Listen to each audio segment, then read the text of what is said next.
tidak ada yang bisa menjadi pandai kalau dia tidak bersedia menjadi stupid. Mumpung masih dua, be stupid as you can.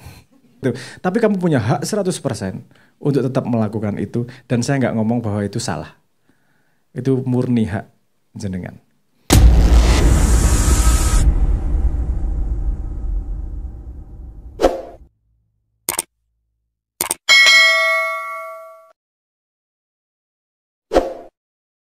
Kita masih punya satu sesi lagi, mungkin 3 penanya. Teman-teman ada yang ingin bertanya lagi mungkin?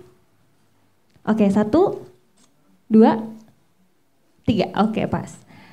1 masnya yang kaos hitam semua ya, agak bingung ya. Nah, benar. Baik, Assalamualaikum warahmatullahi wabarakatuh. Perkenalkan, nama saya Huda. Di mana sih letak cinta di keluarga ini? Karena saya pernah berpikir bahwa sejauh apapun saya menghindar dari karakter keluarga saya gitu, maksudnya dari ibu dan dari bapak saya, selalu ada yang menarik saya kembali untuk untuk berintrospeksi diri sesuai dari yang orang tua saya berikan gitu. Nah, ini juga mungkin bisa ada bahasanya di pondok pesantren kan keluarga psikologis. Kalau keluarga biologis kan yang di rumah, keluarga psikologis itu di guru katanya kan. Ada juga perasaan seperti itu. Jadi ketika mencari pengalaman baru, terus hal-hal baru itu ditarik lagi kita oleh perasaan itu. Apakah itu cinta atau bagaimana? Mungkin sekian dari saya, terima kasih. Oke, yang kedua masnya yang ini.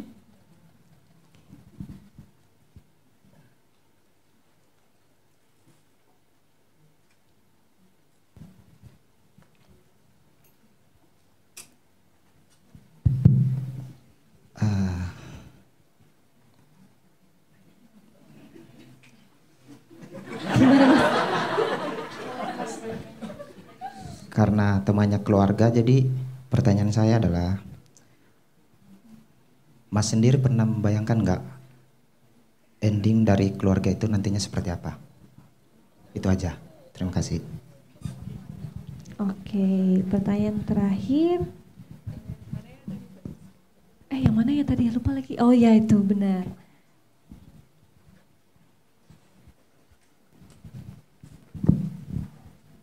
Selamat malam Mas Sabrang dan teman-teman. Gini, saya mau menanyakan sudut pandang dari Mas Sabrang sendiri tentang pertanyaan saya nanti ini. Bagaimana pendapat Anda atau pandangan Anda tentang orang tua yang dulunya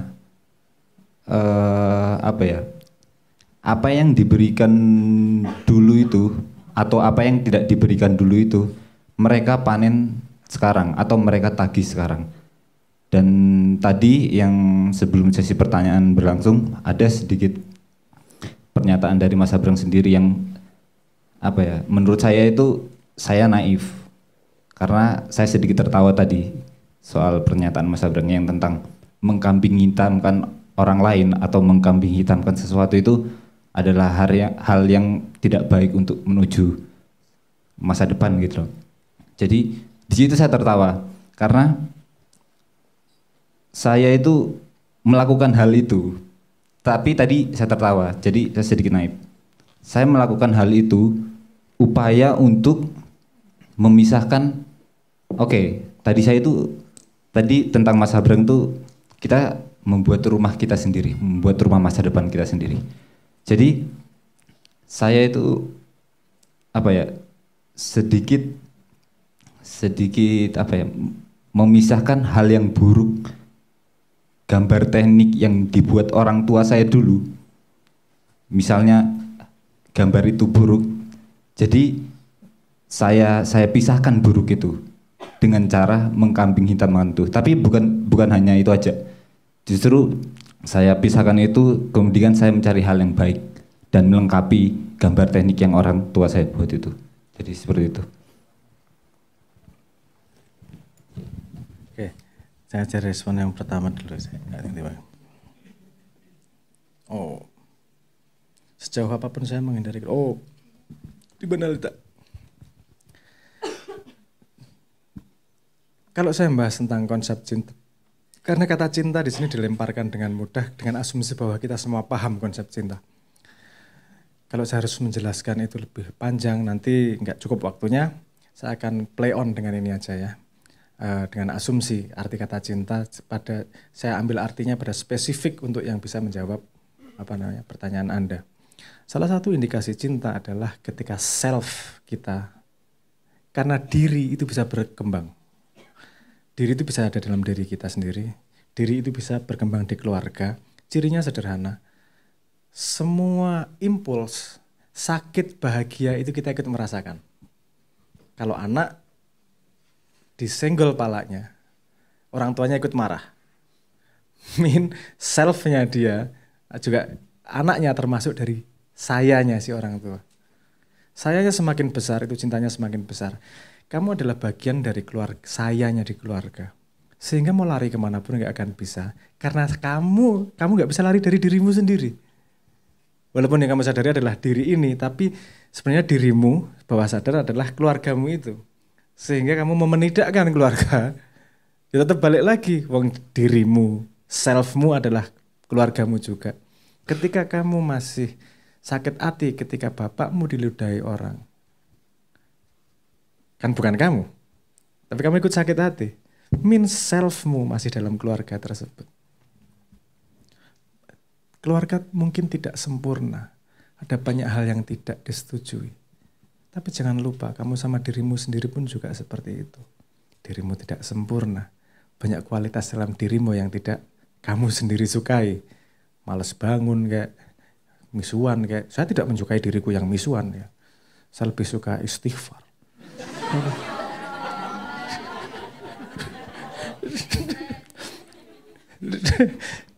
Tapi gini, untuk bisa menerima, untuk bisa mengetahui dirimu secara penuh, itu bukan dengan menidakkan yang buruk, tapi memahami dan mengiyakan yang buruk, bukan memanifestasi. Dirimu itu bisa punya bayangan gini, bayangan buruk, bayangan baik, kamu mau loncat dari bis, kamu mau nyolong motor dan seterusnya. Tapi kan yang kamu manifestasikan dengan wadah, itu yang kamu anggap baik. Bukan berarti inisiatif buruk itu harus dibuang. Karena sekali kamu membuang inisiatif burukmu, kamu kehilangan bagian dari dirimu dan kamu tidak akan lengkap dalam dirimu. Kalau mau belajar lebih lanjut, tanya sama Mbak Gayatri. Ada konsep yang namanya integrating shadow dari Carl Jung. Ada, ini jauh-jauh geologi.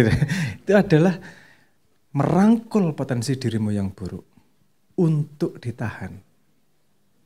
Karena tidak mungkin pohon menjulang ke langit, ke surga, kalau tidak akarnya menghunjam dalam neraka. Jadi kenal nerakamu untuk bisa kamu kontrol. Karena yang memilih manifestasi menjadi apa, itu dirimu tetap terkontrol. Kalau kamu singkirkan, kamu tidak tahu dia penjahatnya gimana, tiba-tiba masuk lewat mana. Karena tidak mungkin, musuh terbesar adalah dirimu sendiri. Semakin kamu pintar, jahatmu juga semakin pintar. Pasti, mending dirangkul. Oke, ini jahatku, ini burukku. Jangan sampai aku masuk pada situasi di mana kamu keluar. Dulu kemarin mungkin saya sempat ngasih contoh di sesi kemarin. Ketika kamu melihat orang membunuh orang lain, kamu bayangkan jahat sekali ini. Kamu hanya belum menemukan sebuah kondisi di mana demitmu yang membunuh akan keluar. Saya akan memberi contoh, kalau bapakmu atau ibumu diludahi mukanya sama orang, dirimu akan keluar demitnya membunuh orang itu. Kalau kamu tidak kenal demitmu, kamu tidak akan punya full mengetahui dirimu. Ini menidakkan bagian dari dirimu, termasuk keluarga, itu bukan membuatmu menjadi lebih baik, justru membuatmu menjadi buta terhadap bagian dirimu yang lain. Kenapa kamu akan kembali ke keluargamu? Karena tidak ada orang yang bisa lari dari dirinya sendiri. pasti akan kembali kepada dirinya sendiri, sadar tidak sadar. Orang yang tidak suka sama dirinya sendiri, berusaha melupakan dirinya sendiri dengan alkohol, obat, untuk lupa sebentar sama dirinya sendiri. Walaupun ketika sadar, pasti balik lagi, nggak bisa lari dari situ. Jadi mending dihadapi daripada dibuang-buang. Semoga menjawab. Sudut pandang Mas Abraham bagaimana tentang orang tua yang dulunya dapatkan itu dipanen sekarang dong? Memisahkan hal buruk dari orang tua dengan cara mengambing hitamkan. Prinsipnya mirip Mas. Gini, saya melihat bahwa semua orang itu punya hak prerogatifnya untuk menjalani hidupnya. Dia tidak punya kewajiban, ini ngomong basic ya, saya tidak punya kewajiban memuaskan siapapun termasuk diri saya. Jadi dia punya hak mau ngapa-ngapain aja. Bahwa saya tidak setuju, bisa. Tapi saya tidak bisa menuntutkan ketidaksetujuan saya sama dia. Yang bisa saya lakukan adalah gimana nih sekarang, terusannya. Dan kamu juga punya hak yang sama terhadap orang tuamu. Misalnya kamu tidak setuju dia menuntut, ya tinggal ngomong gak ono, sebebas itu kalau saya. Jadi saya sama orang tua saya juga punya banyak ketidaksepahaman seperti itu. Dan masing-masing tahu bahwa ini dua entitas yang berbeda. Ada konsep orang tua dan anak itu untuk menjaga stabilitas. Bukan berarti harus bisa intervensi terhadap entitas. Karena masing-masing manusia punya tugas sucinya sendiri untuk memahami, untuk mengalami keterbatasan.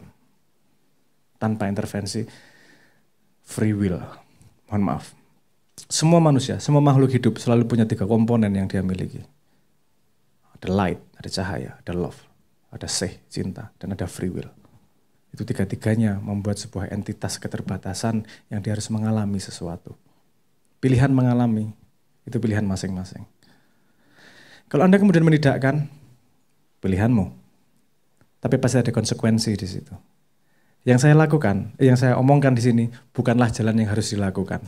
Cuman pengalaman dari yang udah hidup duluan, gitu aja. Gimana sih strategi terbaik ke depannya, misalnya gitu. Anda menyalahkan orang tuamu, boleh. Pertanyaannya, nunggu berapa tahun Anda untuk tahu bahwa itu tidak menghasilkan efek apa-apa? Daripada nunggu pengalaman 5 tahun, mending bulan depan sudah enggak. Gitu loh maksud saya seperti itu. Tapi kamu punya hak 100% untuk tetap melakukan itu. Dan saya enggak ngomong bahwa itu salah. Itu murni hak jenengan. Perspektif saya terhadap orang tua yang seperti itu seperti sudah saya sampaikan ya. Perspektif saya, orang punya hak apapun untuk menjalani hidupnya. Dan pendapatnya seperti apa. Bahwa dia punya salah dalam tanda petik. Konsep yang tidak sama dengan kita, biasa. Setiap 2 orang berhubungan, itu selalu ada 2 hal yang kemungkinan terjadi. Dia tahu sesuatu yang kita tahu, dan kita tahu sesuatu yang dia tidak tahu. That's it. Ketika orang itu punya orang tua misalnya, menagih Anda, dia tahu sesuatu yang kita tidak tahu, atau kita tahu sesuatu yang dia tidak tahu. Kalau posisinya dia tahu sesuatu yang kamu tidak tahu, kamu harus berguru. Tapi kalau posisinya adalah kamu tahu sesuatu yang dia tidak tahu, kamu harus memaklumi. Pertanyaannya, kesimpulannya, kalau Anda masih menyalahkan orang tua, suspek saya bisa salah. Kecurigaan saya adalah kamu masih belum tahu sesuatu yang orang tuamu tahu. Ada something yang orang tuamu tahu. Karena tidak mungkin orang melakukan sesuatu yang menurutnya tidak benar. Paham maksud saya? Kebenaran itu berdasarkan logika, keadaan, dan memori yang dia miliki. Ketidakmampuan kita memahami kebenaran dia karena kita tidak punya semua informasi yang dia miliki sehingga tidak bisa mensimulasi sebab akibatnya kenapa dia ngambil sebuah keputusan tertentu. That's it. Kalau menurutmu orang tuamu perilakunya aneh, ada sesuatu yang belum kamu ketahui. Latar belakangnya apa sih? Pengalamannya apa sih? Dia dulu pernah gimana sih? Kok sampai perilakunya kayak gini? Kalau kamu sudah tahu itu, handle-nya gampang. Mohon maaf ya, handle-nya gampang. Karena kamu jadi tahu betul makhluk apa dia. Sorry ngomong paham maksud saya tapi ya. Oke ini perilakunya kayak gini. Dia kalau kamu tahu oke, karena dia informasinya seperti ini dianggap benar sebagai dia. Berarti kalau saya giniin hasilnya gini nih. Kalau ini giniin hasilnya gini nih. Kalau kamu masih, kok gini sih? Nggak jelas sih ini perilakunya. Berarti belum lengkap informasimu. Kamu menyalahkan dia, it's okay. Cuman tadi itu, nggak bawa kemana-mana.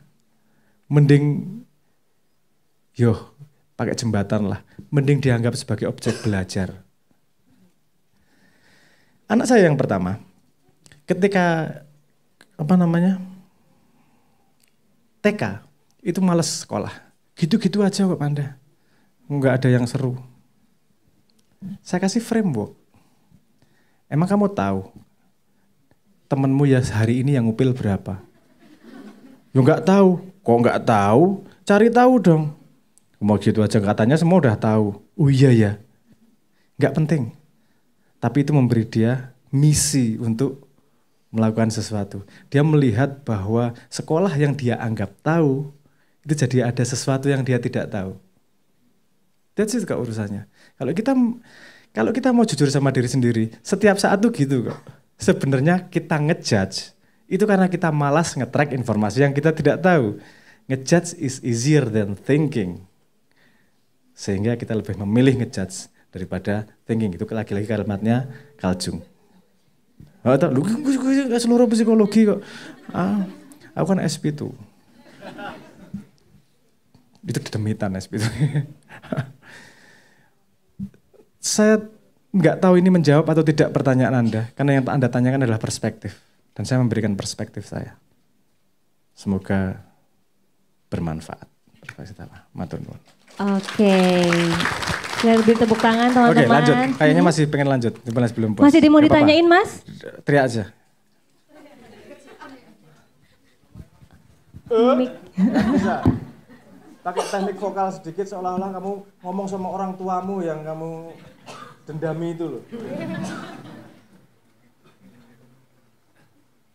Tapi ini bukan soal tentang apa yang saya tahu dan apa yang saya tidak tahu dari orang tua, tapi tentang hasil yang tidak ditanam sama orang tua.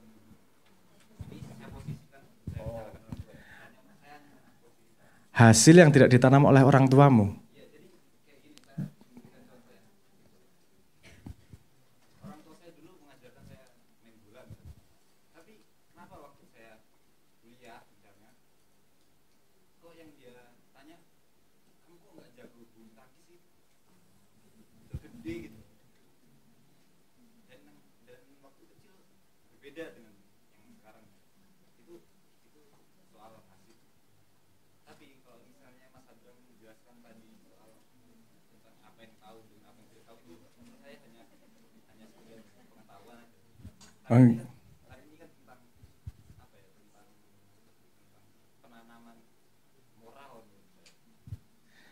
Yang kamu tidak tahu adalah konsistensi bapakmu terhadap penuntutan.